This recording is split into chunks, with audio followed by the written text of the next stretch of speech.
wasn't going to say this Dvar Torah this week. However, with the current situation going on in Eretz Yisrael, I thought this would only be appropriate to say. The beginning of the Torah starts off with Berashis, Bar Elokim. If you take the last letter from each word, Berashis being the Sof, Bar being the Aleph, and Elokim being the Mem, and you scramble it together, you get emes. They tell us that from the beginning of the world until the end of the world, everything was done with truth, with emes.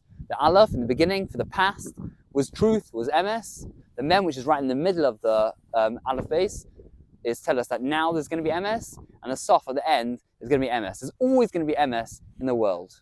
There's two questions. Number one is, if this is such an important remez, why is that the end of the word, Bereshis, the Sof, the end, Bar, the Aleph, the end? Why is that at the end if it's such an important lesson? And number two is, why is it all scrambled up?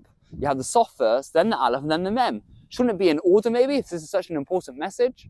The answer is that very often in life, we see Rishoyim, bad people, living the most amazing lives, and we can't understand why.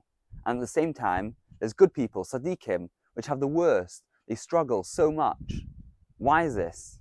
And the answer is because emes, the truth, doesn't always come straight away.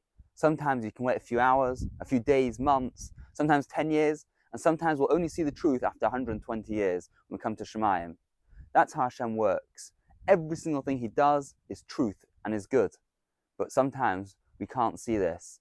And that's why this important remez that the whole world was created with emes is at the end of the word, to tell us that although we might not be able to see the emes will come at one stage at the end. And this is why the remez is also scrambled up, the Sof, the Aleph, the Mem, because it's very distorted to us. The emes isn't clear, but you have to remember, the emes is always there. Even though if it looks confusing, it looks scrambled up, it'll always come at the end. Just over 6 years ago, I was on my way back to yeshiva from Italy after Shabbos, and it was the only time I've missed a flight. And I couldn't understand. I wanted to go back to yeshiva to learn what was going on, what was Hashem doing. And a week later, I was to find out that I was diagnosed with cancer. And it was only because of the stress I was put through, the fact that I missed the flight, didn't have proper food, somewhere proper to stay, which made me get ill quicker in order to diagnose it quicker, to be able to get treatment quicker. And maybe that's the reason why I'm standing here today, because of what I had to go through. So at the time, it looked like, how's this right? Why am I missing a flight when I want to go back to yeshiva? But obviously, a week later, I could see the emes from Hashem, that He did this for my good in order to get diagnosed quicker and give myself a better chance of survival.